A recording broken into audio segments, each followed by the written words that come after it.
नमस्कार, स्वागत आहे तुमचं सीमाज बेस्ट किचनमध्ये।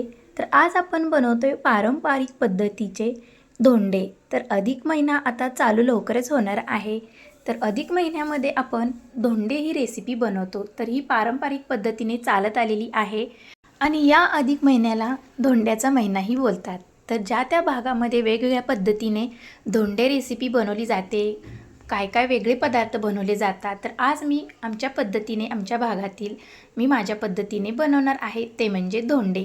तर इथे मी हरभऱ्याची डाळ 1 वाटी घेतलेली आहे। आता हरभऱ्याची डाळ आपण स्वच्छ धुवून घेऊया। आता ही स्वच्छ डाळ धुवून घेतल्यानं आपण नंतर कुकरमध्ये आपण शिजवून घेणार आहोत।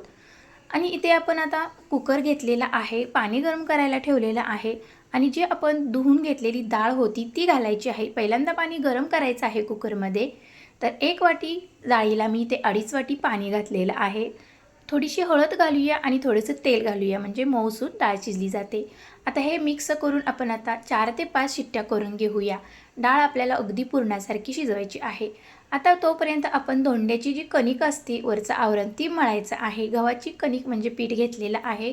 थोडंसं मीठ चवीपुरतं घेऊया आणि हे मिक्स करून पीठ मळून घेऊया। तर हे पीठ आपल्याला जास्त सैलसर नाही किंवा जास्त घट्टही मळायचं नाही, मीडियम पीठ आपल्याला मळून घ्यायचं आहे। तर इथे आपलं पीठ मळून तयार झालेलं आहे। आता थोडंसं तेल लावून एकसारखा गोळा करून घेऊया। तुम्ही इथे मैद्याचाही वापर करू शकता, पण गव्हाच्या पिठाने अतिशय चविष्ट हे धोंडे लागतात। शक्यतो गव्हाच्या पिठाचाच वापर करतात। जर तुम्हाला हे धोंडे तळायचे असतील तर मैद्याचा वापर तुम्ही करू शकता किंवा गव्हाचे पीठही वापरू शकता। आता इथे आपली डाळ शिजलेली आहे, मस्त अशी मऊसूत शिजलेली आहे। तर अशा पद्धतीनेच आपल्याला शिजवायची आहे, मऊसूत गीर झालेली आहे। तर आता इथे मी गूळ घेतलेला आहे। तर 1 ते 1.5 वाटी गूळ घेतलेला आहे। आपल्या आवडीप्रमाणे कमी जास्त गोड तुम्ही इथे वापरू शकता गूळ। आता गूळ मिक्स करून घेऊया। पाणी मी बरोबर घातलेलं होतं, त्यामुळे डाळीमध्ये पाणी बिलकुल राहिलेलं नाही। आता गूळ असा स्मॅशरने स्मॅश करून घ्यायचा आहे, म्हणजे पटकन आपलं हे पुरण घट्ट होईल।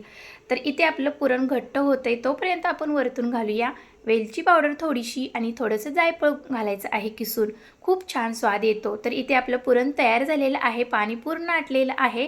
आता हे एका ताटामध्ये काढून घेऊया थंड करायला।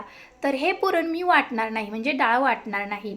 तर इथे आपण तूप घातलेलं आहे, तुपामुळे खूप छान स्वाद येतो आणि काही ड्रायफ्रुट्स घातलेले आहे। आवडत असेल तर घालू शकता, नाही तर स्किप करू शकता। आता हे सर्व मिक्स करून घेऊया आणि थंड करायला ठेवूया। थोडंसं अगदी मीठ घातलेलं आहे चवीपुरतं।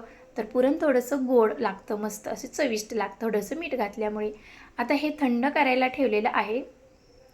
तोपर्यंत आपण आता इकडे जी कणिक आपण मळून ठेवलेली आहे ती पुन्हा एकदा आपण मिक्स करून चांगली मळून घेऊया आणि गोळे बनवून घेऊया।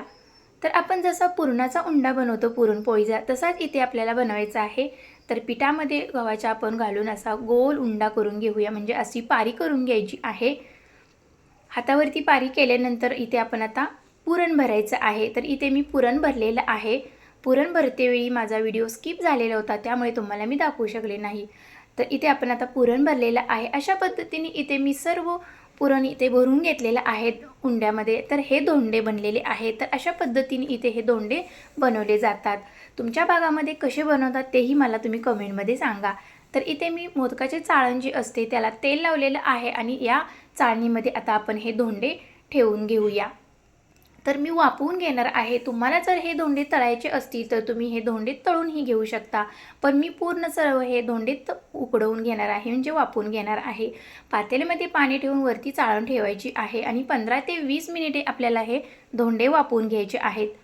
तर 20 मिनिटानंतर आपले हे धोंडे मस्त असे वाफलेले आहेत। अगदी लुसलुशीत हे धोंडे झालेले आहेत, छान शिजलेले आहेत।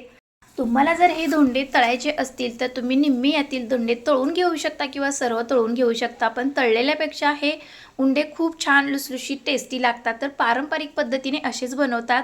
पहिले उंडे असे हे तळत नव्हते, म्हणजे धोंडे तळत नव्हते, लोक असेच वाफवून खात होते। तेव्हाच ही चव लागणार आहे आणि तेव्हाच हे म्हटले जाते की धोंड्या महिन्यातले हे धोंडे, म्हणून वाफवूनच सहसा करतात।